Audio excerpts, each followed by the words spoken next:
My name is Mark McGuinness, and this is the 21st Century Creative, the podcast that helps you thrive as a creative professional amid the demands, the distractions, and the opportunities of the 21st century.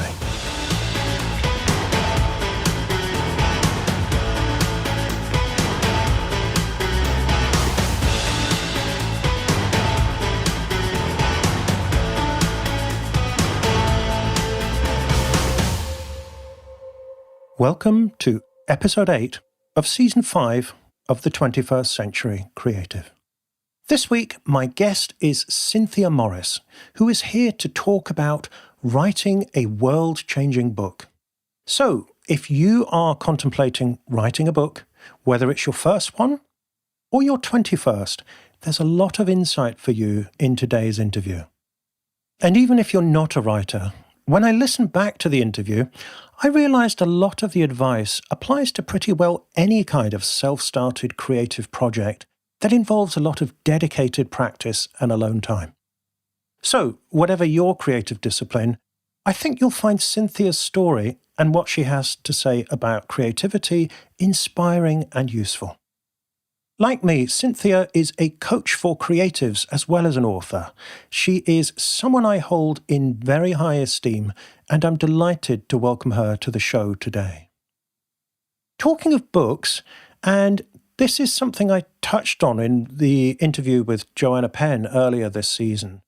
If you wish you had more time for reading books in the midst of all your responsibilities, then I have a one-word tip for you: audiobooks.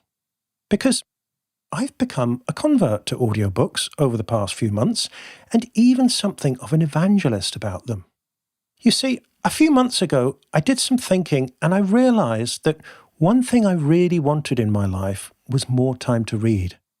Given that I spend most of the day creating things and helping clients, and I want to spend time with family outside of that, not to mention learning Japanese, then I took a trial subscription to Audible, and I realised that a lot of the time I spend listening to podcasts, while I'm tidying up, doing the dishes and so on, had suddenly opened up as book reading time. And Amazon have an amazing way of syncing ebooks and audiobooks called WhisperSync, which means you can start reading an ebook, then go downstairs or get in the car and switch on the audiobook version of the book, which will then pick up exactly where you left off with the ebook. Then when you finish listening to the audiobook and you pick up the ebook again, it will pick that up at exactly where the audiobook left off. So it's possible to really motor through a book if you do it this way. Now, I realise Amazon isn't everybody's favourite company, but credit where credit's due. They've done a really great job of their WhisperSync system. So that's my hot tip for frustrated readers out there. This isn't an affiliate promotion for Audible. It's just something I discovered for myself and I thought you might like to try. And it's also made me even more determined to record the audiobook versions of my own books when I can find the time between my other creative projects.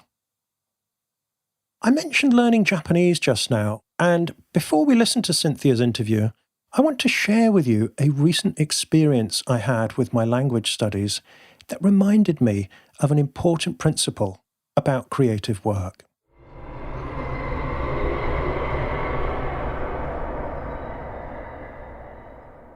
You have to be bad to get good. I've recently started taking one-to-one Japanese conversation lessons.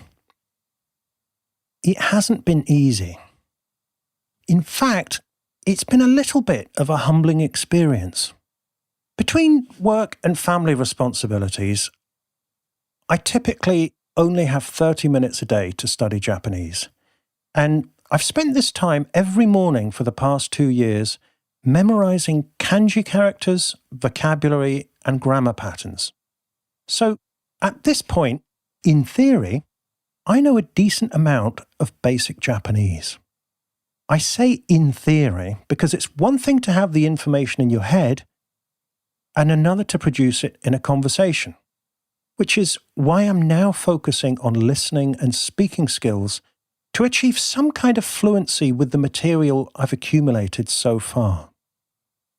After my first one-to-one conversation lesson, my wife Mammy asked me how the lesson went.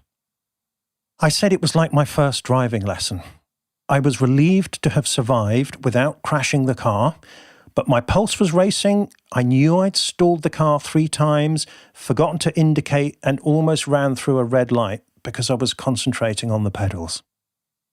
We're all bad drivers on our first lesson, and right now I'm bad at Japanese. I can make myself understood, but it's not pretty. I'm very lucky I've got a great teacher in Teppei-sensei, who is very patient and easy to talk to. He has a great podcast too, so if you're learning Japanese, I highly recommend listening to Nihongo con Teppei, and that's Teppei, T-E-P-P-E-I.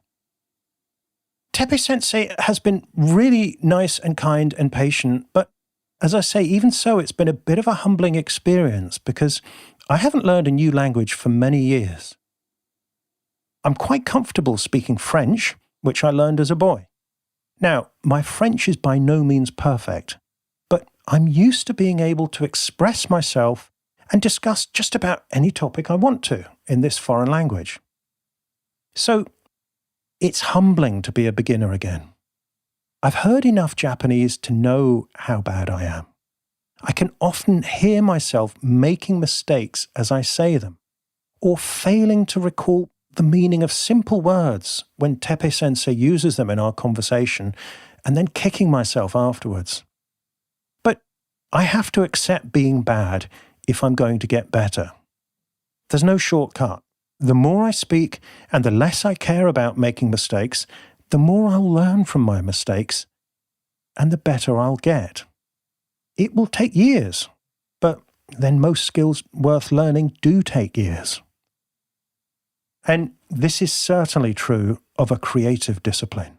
We start off bad, and we have to accept being bad if we're ever to get good. A few years ago, the radio host Ira Glass made a great video about this, where he points out that all of us who get into creative work do it because we have really good taste.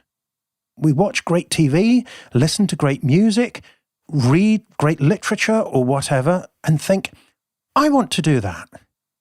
But when we start, we're not as good as that. So there's a gap between our taste and our ability, and that gap is really uncomfortable. In the course of the video, Ira Glass plays a recording of his younger self 8 years into his career, delivering a radio news segment, and he mercilessly dissects the writing and the rhythm and the intonation of his younger self. He does this to underline how bad he was and how many years it took for him to get good at it. But according to Glass, the real problem isn't the gap between our taste and our ability. This is uncomfortable, but it's also inevitable. The problem is that most people give up because they can't stand the gap. It affronts their sense of who they want to be as a creative, so they give in. Or even worse, they ignore it and they refuse to accept their limitations so they don't learn from their mistakes. And the solution, according to Glass, is to keep going in spite of the gap and to do a lot of work over many years. That's the only way to close the gap. It's long and it's painful, but it's ultimately really rewarding. Because if you think about it, it's the gap that makes it worth pursuing. If it were easy, if there were no gap and anyone could do it straight away, it would be unremarkable. So, if you're struggling in the early stages of a new skill, ganbatte kudasai. This Japanese expression means, please do your best, and it's used to encourage people when they're facing a challenge. I'm recording it here with my beginner's accent to remind us all of the gap and to encourage us to persist in spite of the gap.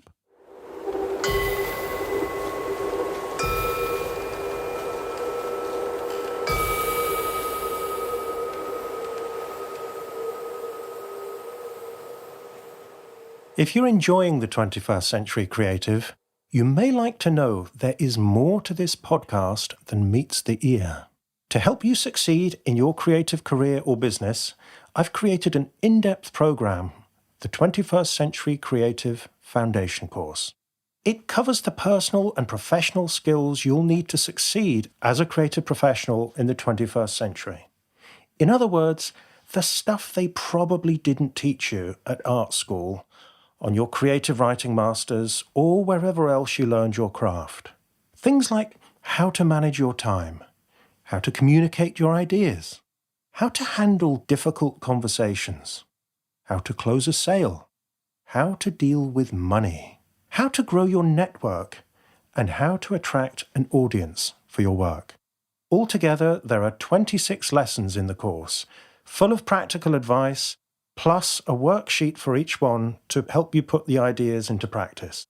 And I'm giving you the entire course for free.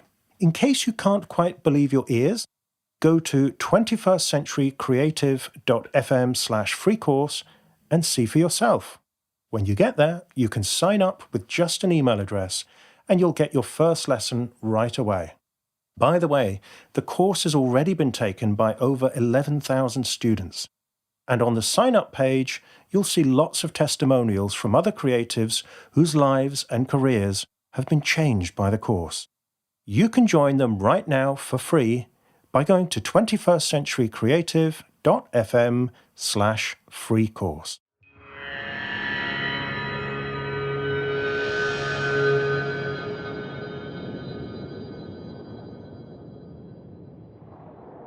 If you've always wanted to write a book, but you haven't yet found the time or the courage or the persistence to do it, then I recommend you read Cynthia Morris's latest book, The Busy Woman's Guide to Writing a World-Changing Book. Even if you are already a published author, there's plenty of advice and wisdom between its covers for you.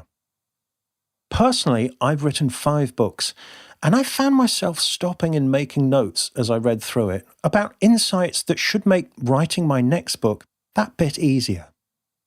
As the title suggests, Cynthia's book is dedicated to women who want to write a non-fiction book.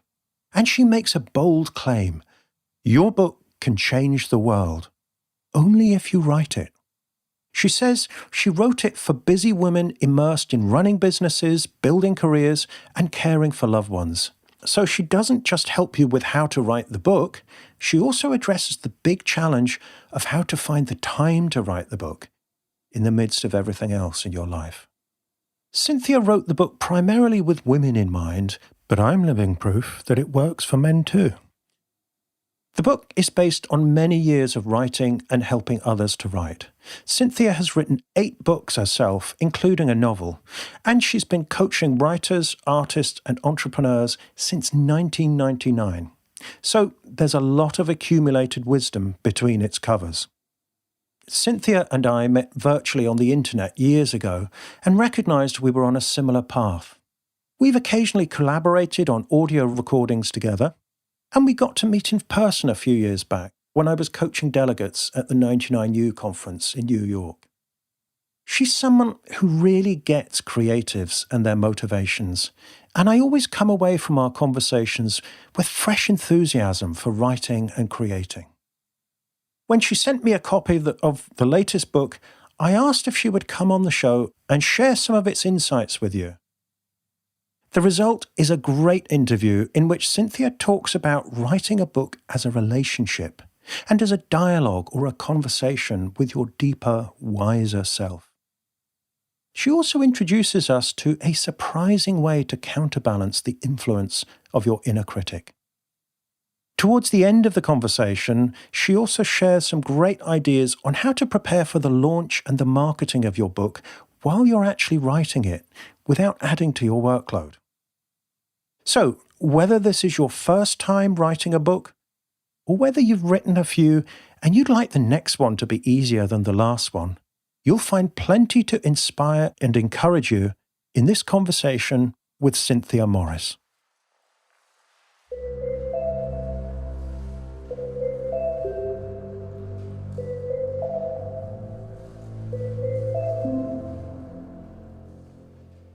Cynthia, what was it like when you wrote your first book? Oh, I wrote my first book back I think I was writing it in 2002 and it came out in 2003. And it was called Create Your Writer's Life, a guide to writing with joy and ease. And I didn't think I could write a book because as a coach, all of the main thing that I was trained with is asking powerful questions, good inquiries that help people discover their own wisdom and their own way of doing things. And so I was like, well, that's the whole basis of my experience. How can I write a book of just questions? That's going to be really boring. And then I realized, well, I do know something. What I did was I went through all of my client notes that I'd been taking over the years from clients or sample client sessions. And I started noticing patterns. And I noticed things that people would say in common. Often they would repeat the same things, even using the same words. And then I looked at the homework I gave people. So what were the common challenges that people face when writing, and what were my hopefully unique and useful solutions for them? So that's what I did to make that first book. And what I think of that book, the Create Your Writer's Life, is really, it's a book about how to fit writing into your life. It's addressing a lot of the things that you don't hear about in writing workshops or other places, like how to deal with the emotional labor that goes along with writing, the inner challenges as well as the outer obstacles. I've discovered over the years that like, time management and setting up your writing life is really only a small part of it. It might be 30%. The rest of it is how do you manage your own thoughts and opinions and fears and beliefs about the writing. So that's what that book is, and that's pretty much what most of my work is about. And what challenges did you encounter when you were writing the book? And also, what discoveries did you make about yourself? Writing a book is hard. It's not an easy thing. It's, I've the way I think of it is it's really challenging to hold a whole book in your head. So organizing the material was really challenging, and how to what to put in and where to put it and how to include it. And I'd be in the bathtub and I'd be like, oh, I have to remember to mention that. And then I'd go and write that and then realize I'd already written it. So, like having a sense of organization and is a challenge. And then I remember one day thinking like, how do I structure this and how do I organize this? There's just some like clever way I can do it, like calling them stepping stones or something. And then I realized, oh, chapters, like chapters exist for a reason. Like I don't have to invent anything. I can just call it chapter 1 and chapter 2. So, so those are some of the challenges. I think the biggest challenge was really how to organize it. And then the first version was an ebook, and how to get it online. This was before PayPal. This was before the ease of selling things online. So I had to apply for a merchant account. I had to submit documentation. I had to prove that I actually had something to sell and I wasn't some charlatan. That was really daunting and very difficult. And then the following year, I decided to make it into a print book. And so I had to go through the process of hiring a designer to design the interior of the book and the cover. So that those are some of the challenges. And what I learned about myself, it's so while I say it's really difficult to write a book, it's also incredibly empowering to actually finish something and to have your ideas and your thoughts. You know this feeling, like to have it in a form that people can take and read and pass around and use and benefit from. That's really empowering. And once you do one, you can do more. You know how to do it. You know yourself and you have that confidence like, oh, I did it. I actually pulled it across the finish line. I can do others. Yeah, I think that really resonates with my experience. I think all the way through the first one, it was like maybe what it must feel like when somebody runs a marathon for the first time. There's that, but can I really get to the finish line feeling about the whole thing? And then when you do, then it's a huge boost to your confidence. And of course, well, oh, I can do this again. Yeah. And I think you're right. That is really the prevailing question that most of us have when writing a book is, can I do it? Or doing anything, pulling off any project, launching a podcast or a program or anything is, can I do it? And so often we feel that as a kind of an insecurity jab. It's like, well, I don't know. I don't know if I can do it. And the inner critic's like, well, I don't know if you can do it either. You better be able to pull this off. Or I don't know. You've never done anything like this. So, what I've learned to do with the other books that I've written, the novel in particular, is to turn that into a sense of curiosity and to really tap into my value of curiosity. Like, can I do it? I don't know. I can't wait to see how it turns out. Let me see what happens. So I think you can often turn things into a positive that way, where it seems like it's about insecurity, but you can turn it into maybe curiosity or something else.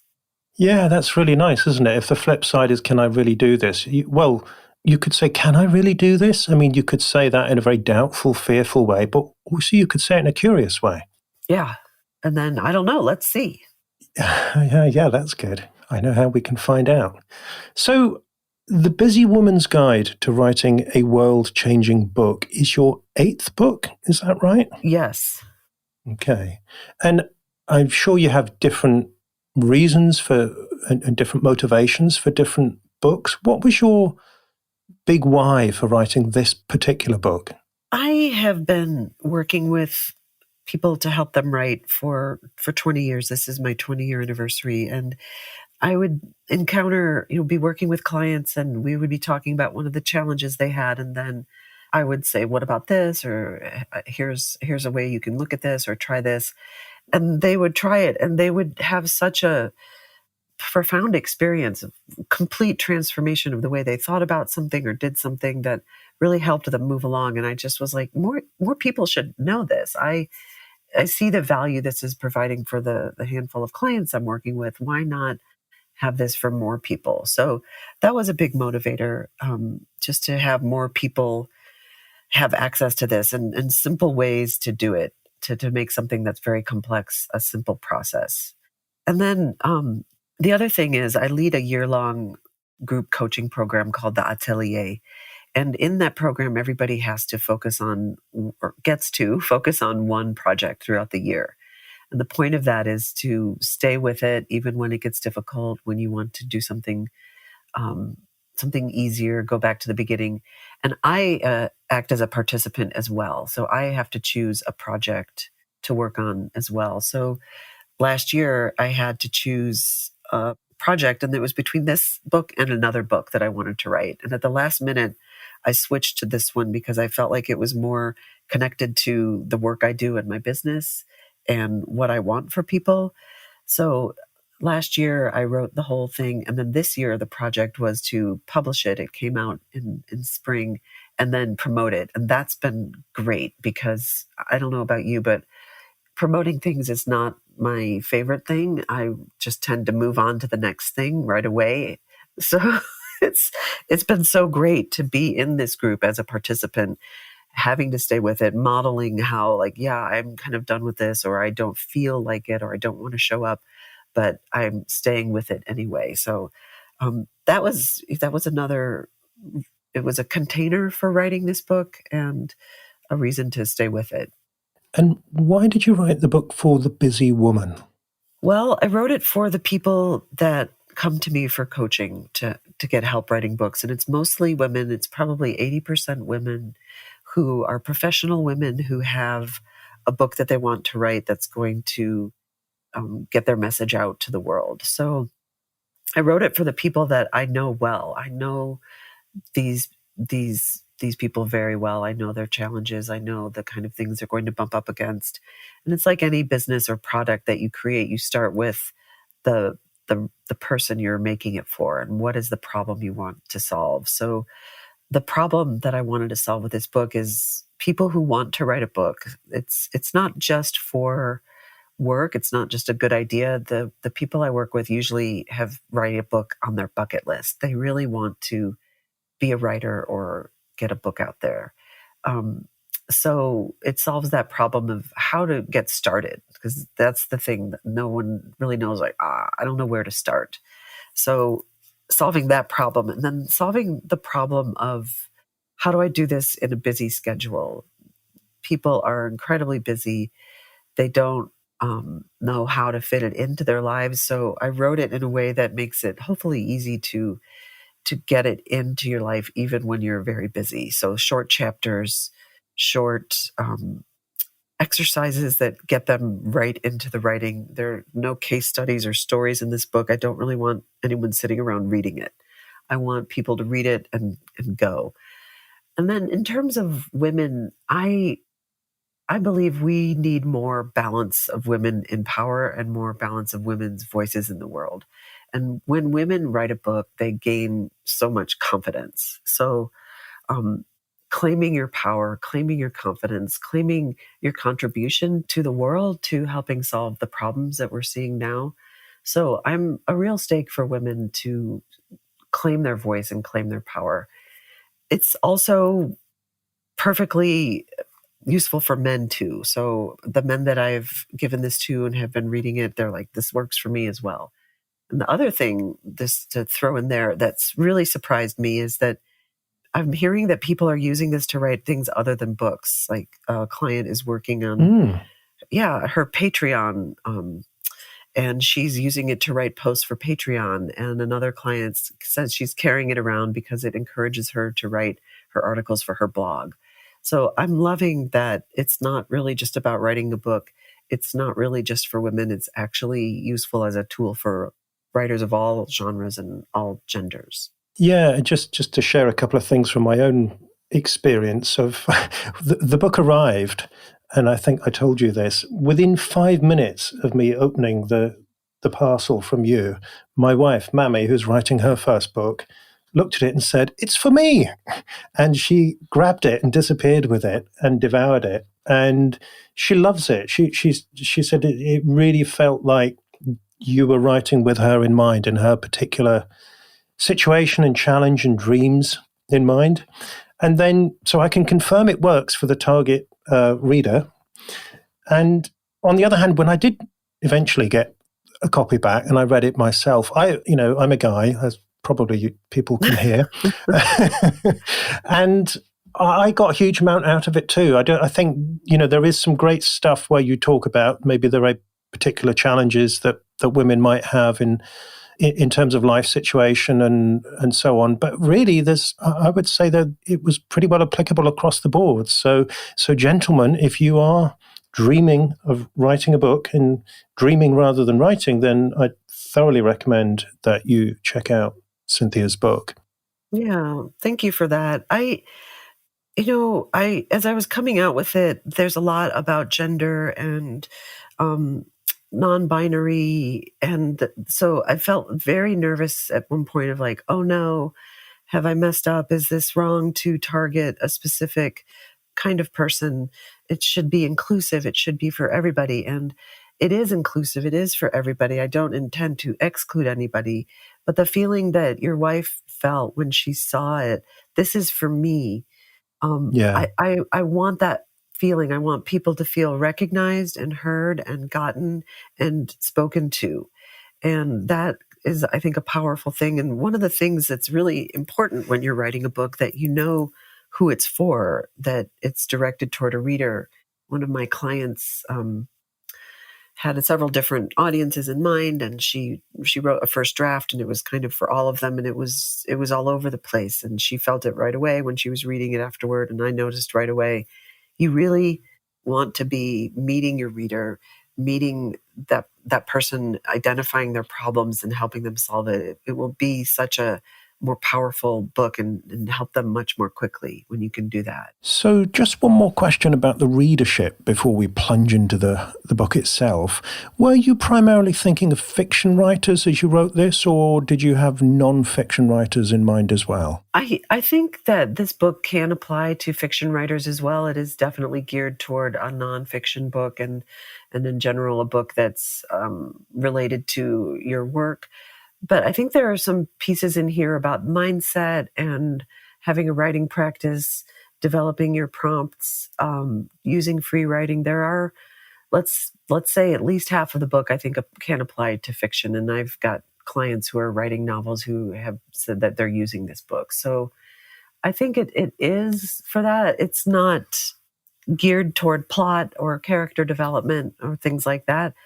I do recommend a couple of books in the book that are related to writing novels. It's also, I would say that 50% is also relevant to poets. So having, in the final stages of finishing my own first collection of poetry, I would say a lot of the same principles apply as well. Great. That's great to know. So let's delve into some of the insights from the book. We've kind of established the why. In terms of the what, you've got some lovely your chapter titles. I mean, you can skim through, and this is my first way into the book, was skim through the chapters and home in on the ones that really spoke to me to begin with. One that you have very early on, which I think is quite intriguing, is commit to a monogamous relationship with your book. What do you mean by that? Yeah, that's a great question. And this also speaks to the way women are, either whether they're that way naturally or we're enculturated this way, we're very relationship oriented. It's very hard to say no to people in our lives. We feel guilty if we're taking time from ourselves. So thought, if I frame this as another relationship versus an obligation or a to-do, and how do you have a good relationship with it? How do you commit to writing and having writing dates and not standing yourself or your book up? When I present this perspective to people, they love it. They're like, oh yeah, I get that. I get that feeling of being in relationship. So how do you make it a lively relationship, a fun relationship, an engaging relationship, one that both you feed and feeds you, versus here's this to-do list, to-do item on my list that I have to do, or I've got to struggle with figuring it out. The other thing about writing a book, Mark, and you probably have experienced this, is the book has a life of its own. Every single person I've ever known or ever worked with, myself included, has this experience where they think I'm the expert, or I'm the person in the know, I'm the dictator, I'm going to dictate this book or make it happen. And then the book has its own influence, its own, either the way it wants to be told, the structure of it, what it needs to be. It changes from what it is in our mind. So you kind of have to meet the book or meet the project and see what's there, versus I'm in charge, I'm controlling this whole thing. And especially once we can let go of that control, the process becomes a lot more dynamic and interesting and fun. It's like, okay, what's the book? What's going to come out today? What's it going to be like now? Which is, for me, the real attraction of writing. Mm. Because if you knew it already, it wouldn't be worth sitting down and discovering it. And when we had my poetry teacher, Mimi Calvati, on a few seasons ago, we ended up calling the interview Poetry as Discovery, because she kept using that word to describe how she writes. She says, well, I write to discover what I think or what I feel, or maybe what I don't feel about the subject. And that's, I absolutely agree. Everything that I've written, certainly every book, my phrase is, once you're inside the book, then you start to discover things everywhere. I mean, you can be out walking and you notice something that gives you an idea, or you have a conversation, or you read something else. And it's got to have that life. And that's the really fun part, is discovering what that book's all about. Yeah. And if you think of it as a dialogue or a conversation, I think it's much more dynamic and interesting, versus I'm just, writing what my expert self knows. That can feel like a lot of pressure. Yeah. And talking of pressure, and also you were talking about the inner critic earlier on. I love the fact that you have matched against the inner critic, or balancing it, you have the inner champion, which I've not come across before. Tell us about the inner champion. This is another thing that has emerged from the writing. I use free writing as the technique to write everything. So that's what I talk about in the book. It's what I teach in my workshops. It's what I use to write everything, where you just set a timer, choose a prompt that's based on what you want to write, and just go and write freely without editing or stopping yourself. So free writing can be used to write your material. It also can be used as a reflection tool, or to process what's going on inside you.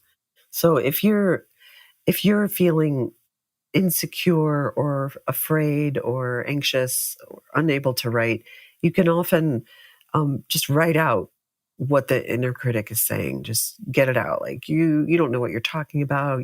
Someone's already written this. This isn't going to be good enough.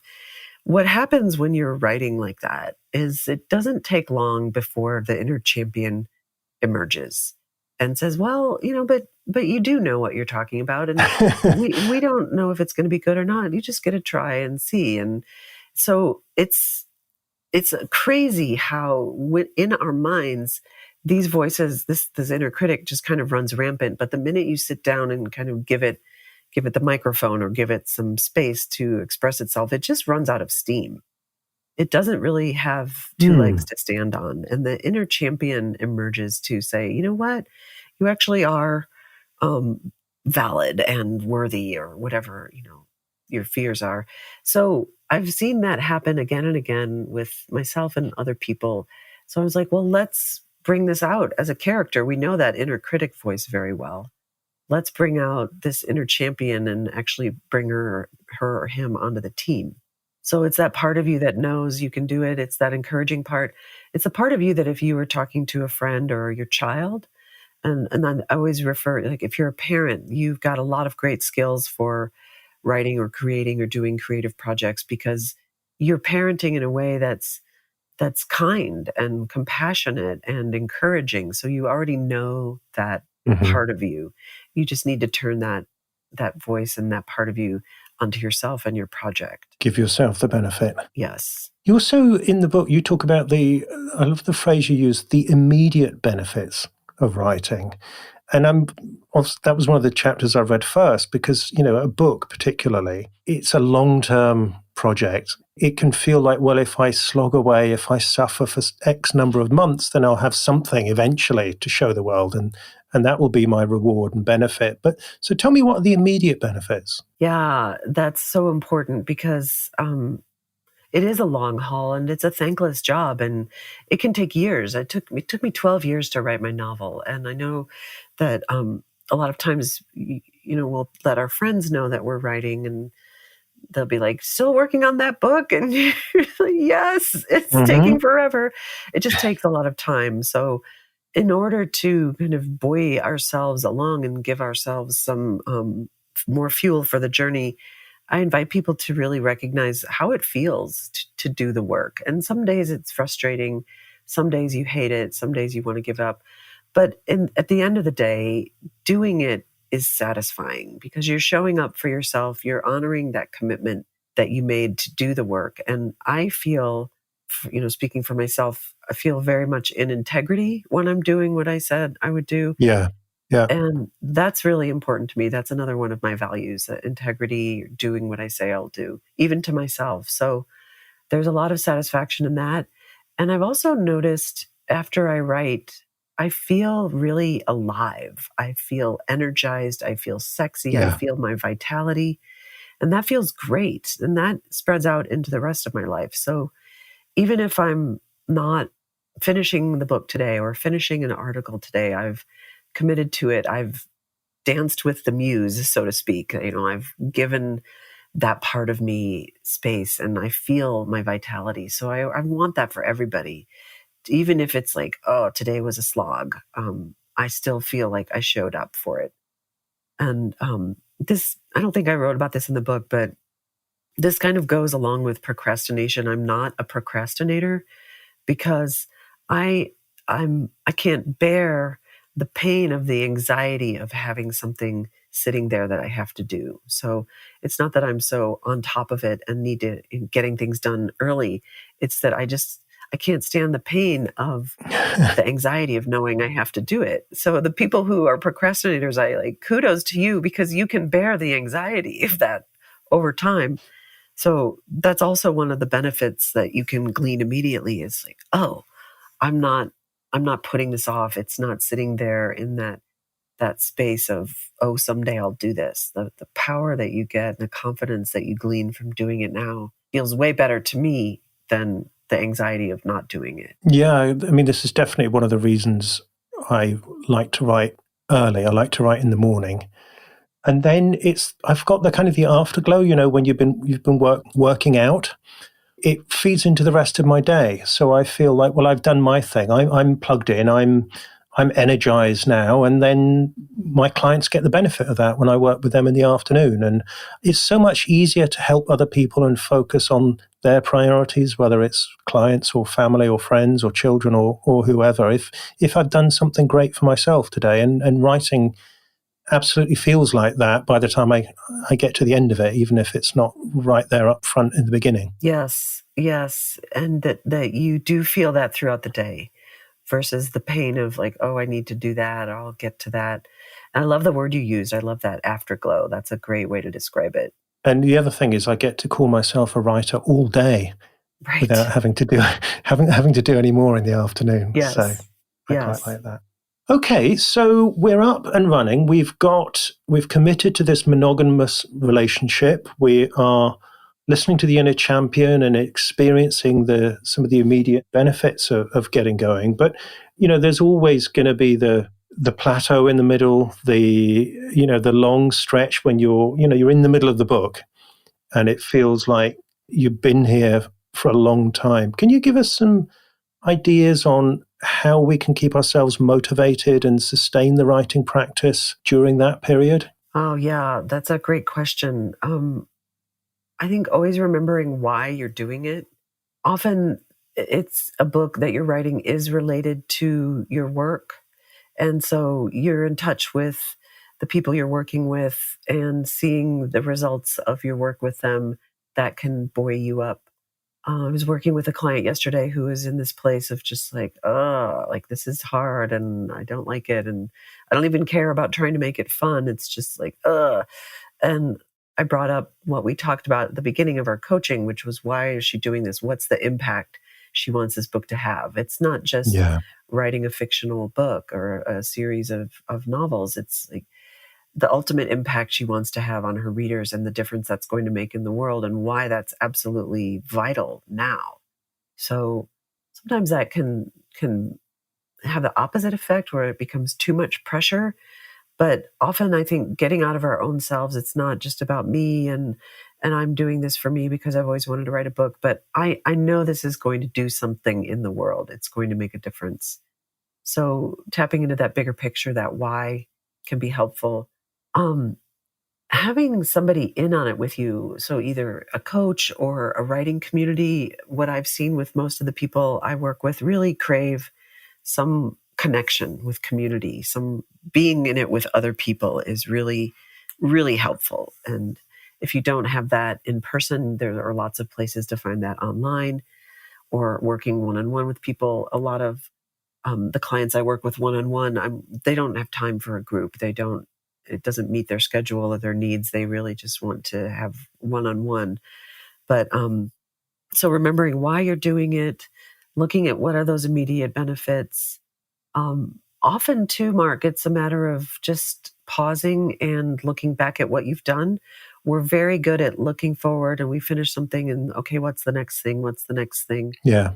We're very bad at relishing what we've already done. It's almost as if we think if we just take some enjoyment or appreciate what we've done, that we'll somehow become a trophy or fall off and won't be able to keep going. But often there's a time when, if you're just like, what am I doing? Where am I at?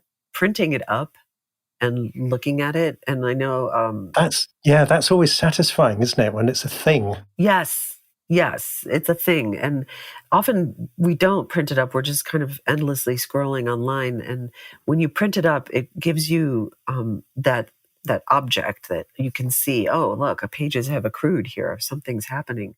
Mm. It also helps you to just see the material more clearly. Okay, here's where I'm at.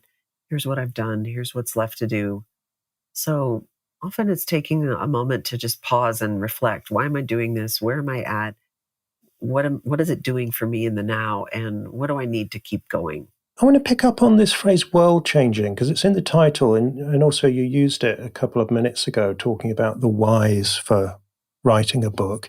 What would you say to someone who's listening and thinking, well, but is my idea really world changing, or can I really do it in a way that it's going to change the world? Is that not too ambitious? Am I getting, above my station here?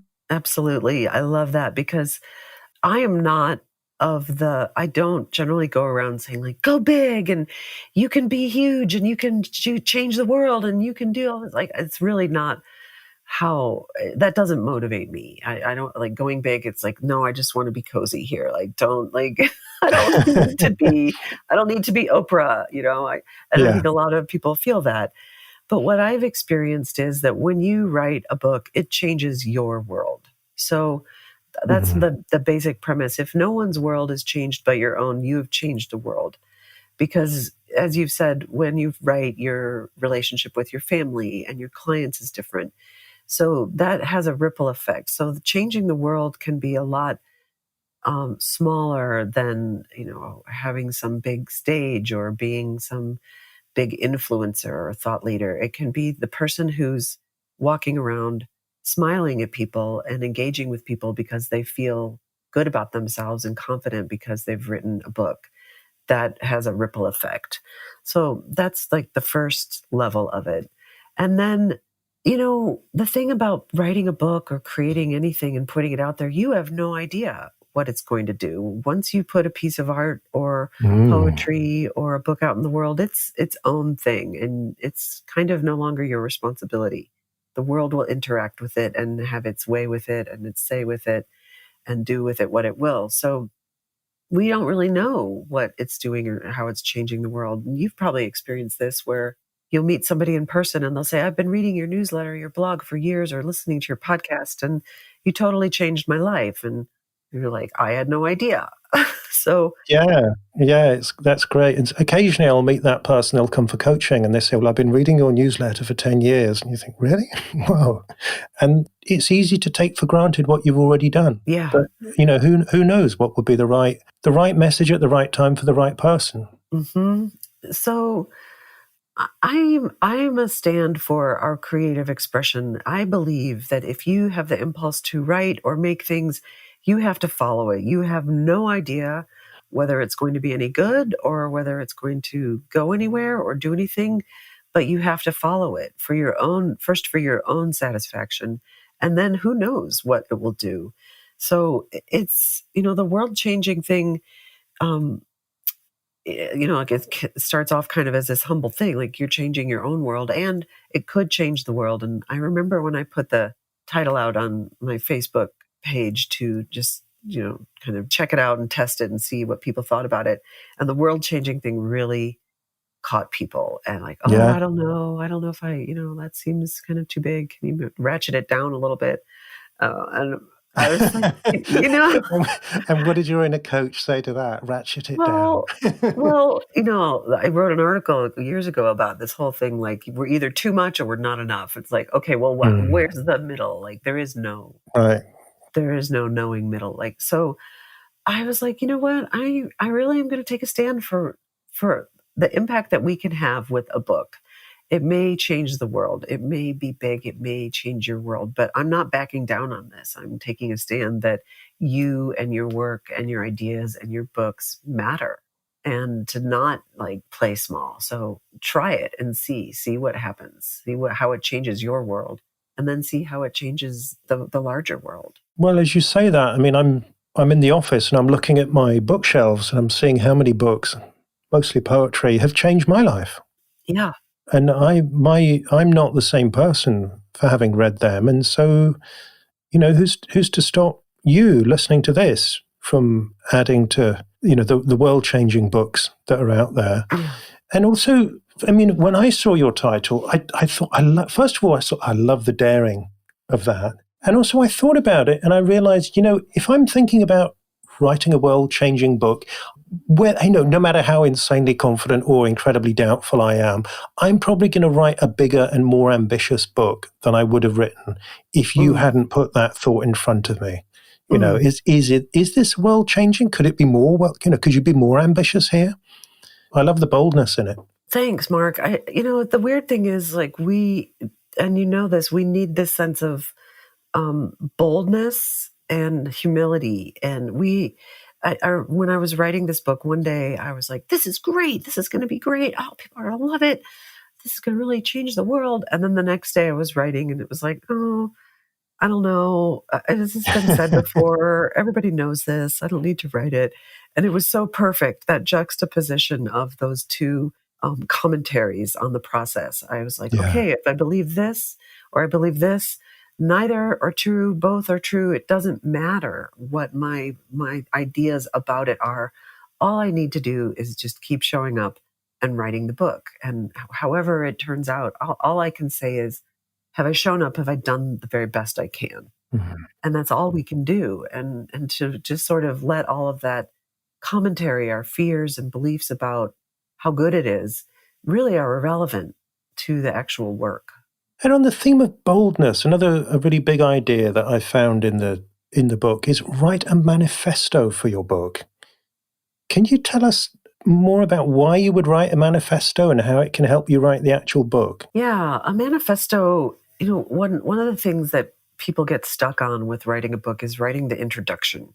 And to me, it's like a stand and deliver moment. It's the big, here's what this book is about, here's why I'm writing it, and here's what's in the book. And often I find that we try to write that at the beginning, we're going to have trouble. We don't know what's in it. We haven't earned the confidence that we get by the time we get to the end. So we still want to have some sort of rallying, some sort of like, here's why this matters. So I like the idea of writing a manifesto, because a manifesto is, to me, it's about the impact you want to have.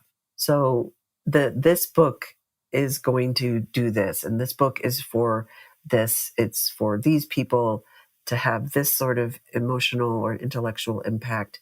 And this is the difference that this book is going to make in the world once it's out there.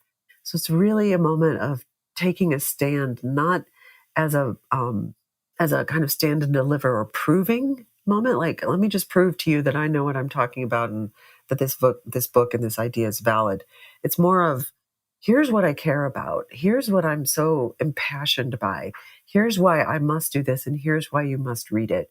And that is, my intention is that fires you up. What I came to think about books as I was writing this, and even writing that part about the manifesto, is that a book is a passion shared. You have to be really passionate about something to write a whole book about it. And that you have that inner fire, that inner passion really fuels the book writing. And then once you have it, you can say, here's what I'm passionate about. Take this and check it out and see if it ignites something in you. And then a reader can say, wow, this was great. And I'm sharing this passion with somebody else. So a book is a way to share that passion. The manifesto is kind of a way to distill that passion down into just a few simple sentences that can hopefully serve to remind you why you're doing it. I love it. And so, following our imaginary writer as she's going through the journey of the book, she's got started, she's overcome the critic and the other obstacles, she's found a way to stay connected to the big why in order to produce this world-changing book. And as you get towards the end, inevitably there's the thoughts of, okay, but how am I going to sell this? Where am I going to promote it? Is there anybody out there who's going to want to read this? And there's a lovely chapter near the end where you talk about capturing promotional ideas while writing. Could you expand on that a little bit, please? Yeah, that was, well, first I just have to say, like, I don't know that there's really any conquering the inner critic. The inner critic is kind of there along the way. And that was something that, like, it's a daily thing. It's just like, yep, Still here. there you are. Okay, well, I'm going to write anyway. This was what surprises me with my clients. They're very smart. They're very accomplished. They're really into their topic, and they still face these issues on an ongoing basis. And I was like, Yeah. oh, okay. My problem as a coach was like thinking, they're so smart, they're accomplished, they've done other huge things, they can do this one too. But there's something about writing a book that really calls on us to really root in our belief in what we're doing. And even if we don't know how to, we know very well what we're doing in our professional work, writing a book still is something that is a specific thing to learn. So I was really surprised by and so that's why I really wanted this book to be there as a reminder throughout the whole process. Like, when you start feeling like you're failing, when you're freaking out and thinking you don't know what you're doing, that's normal. That is totally part of the process. That is just baked into writing a book. It's not you. It's not that you're inherently inept or not good. So that's really something important I wanted to say there. But in terms of capturing promotional ideas while writing the book, I think that often happens alongside where we are thinking about what am I, how am I going to get this out there? What am I going to say? So I noticed as I was writing this book, and you see this in blog posts and articles, like tweet this. This is a tweetable. So it's kind of in that same vein when you're writing something and you're like, okay, this is what I say all the time. This is something that I repeat to my clients or in my classes. That's something to highlight or make bold. Yeah. And that you can use that later as, how you'll see a social media image or just a background with a word or a sentence. You can just put that sentence there. So kind of capturing those along the way. And the thing that I noticed that was really great about doing that, for me at least, was I would put my thought down, like, oh, that's the tweetable. And then I was like, well, that's not really a tweetable. I need to write that. I need to make that more concise and really clear so that you can grab that at a glance. So by capturing your promotional ideas like that, or the pull out quotes or the phrases, it forces you to be a better writer along the way and really kind of clarify your thoughts. Yeah. So you can also, what's the basic concept of the book? And, we've talked about this book, it's for busy women and it's about changing the world, writing a book. So I could write a blog article about that. Or, when I do get the introduction can be used as a standalone piece. So pieces that can be a standalone piece. It's a great way to think about, okay, this one is something I can use later. So for instance, like the whole first section of my book, which is dealing with some of the challenges or issues that are going to arise with the book, I've pulled all of those out, and those have been standalone articles that I've posted on my blog throughout the year. So kind of having that in mind as you go, like what are some things I can excerpt? Quizzes and tests are fun things to use that you can think about, like, okay, how could this be a quiz? So one of the chapters in my book is about making sure that you actually have space to write a book, because often busy people really, no matter what anybody else does, they just literally don't have the space to add something else in. So turning that chapter into a quiz, like, do you really have space? Like, test it out. Stuff like that make it fun that you can use later. I talk about a book is a way to be a conversation leader, and a book is a way to lead the kinds of conversations that you want to have. So looking at that and thinking about it that way, you can look at the themes in your book. What are some of the underlying themes that I want to talk about? So it's not directly talking about here's how to sit down and write, but it's like, here's why you must write, or here's why I want more women to write, or here's, what busy is doing in our lives. So some of the themes that you're writing about can be pulled out. So what I usually do is I'll have another document that's just ideas for promoting the book later. And as I'm writing, I'm like, oh, this is something that this could be a talking point. So wanting to go on podcasts was one of the ways I wanted to share about the book. So what are some talking points as I was writing the book, really pulling some of those things out? So you're not switching and putting the cart before the horse. You're not switching gears into thinking about publishing promotion. You just have a document going the whole time that you're capturing ideas. I love that because, for one thing, to me, the most effective promotion is the stuff that is authentic and it's aligned with the true spirit and message of the book. And what I like about this perspective is if you look closely, you've probably done a lot of the promotional work already. You've got the material there and it's just a question of taking it out and using it. So yeah. So that's great, particularly when we get to the end of the project and we think, oh gosh, have I got to start the promotion now? Well, actually, if you've already started, then that becomes a lot easier. Yes. And also, the whole year I was writing it.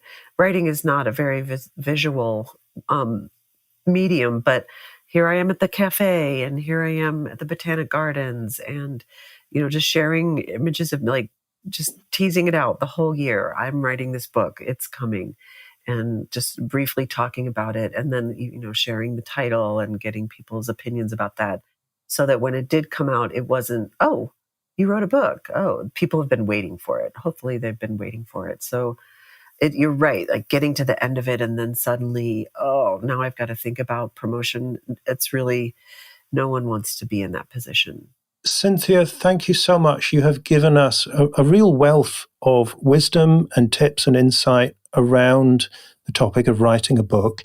And of course, well, being a coach yourself, I know you don't like to end any conversation without the next steps and what are we going to do. And so this is the point of the show where, if you're new to the show as a listener, then this is where I ask my guests to set you, the listener, a creative challenge. So this is a task that is related to the theme of the interview, and it's something that you can do within, or get started on within 7 days of listening to this conversation. So, Cynthia, what's your creative challenge? I love this. Yeah, this is a great chance to get everybody into action. So I've mentioned free writing, and free writing, in case you're not familiar with it, is a very simple technique. You set a timer, you use a prompt, and you write without stopping. You write without correcting. You write without worrying about making sense or it being correct grammatically or anything like that. And the point is to get into the flow, to get out of kind of the thin layer of the top of your mind and into a deeper place where you're in that flow state that we so love. So to do a free write with a prompt, I must write this book. I must write this book because, and then, or if this works for any project, if you're not writing a book, say you want to launch a podcast or you want to launch a business, any art form, I must do this thing because. Set the timer, and you said 7 days, so let's just say 7 minutes, 7 to 10 minutes, set the timer, and write nonstop without censoring yourself. You'll get very clear about why this is important to you now. And then after you've written that, go back through and read it over and highlight or underline any words or phrases or sentences that really glow or light up or really, really hit the nail on the head for you about why you do it. And what you want to do from that is to pull together a sentence or a phrase that is your rallying cry. And someone might call it like, this is your why. I like it as your rallying cry because this is what will remind you why you're doing this. If you forget, if you lose track, if you go off path, if you suddenly want to do something else, another bright, shiny project, this will help you remember why this must be done. I love the rallying cry. That's going to get me started in the morning. Good. Yeah. Well, sometimes we forget, why am I doing this? And then this just a short, simple phrase. Yeah, definitely. Yeah. Reminds you. Okay, Cynthia, thank you so much for your wisdom and insight today. If you're listening to this, you found the conversation helpful and inspiring, I really encourage you to get the book, The Busy Woman's Guide to Writing a World-Changing Book, whether you're a busy woman or a busy man. And Cynthia, as well as the book, obviously you have coaching one-on-one, you have writing programs. Where should people go to get more help from you? Yeah, well, first, thanks for having me on, Mark. You're such a delight and such a contribution to the world for creatives and others. And I loved our conversation, so thank you for having me. You can find everything about what I do and more at my website, originalimpulse.com. Excellent. And obviously we will make sure that the links to the book and the website are right there in the show notes as usual. So Cynthia, thank you so much. I think I may be dipping into this next time I get started on my next book or even my next podcast season. And I'm sure I won't be alone in that. So thank you so much. Thank you. I appreciate it, Mark.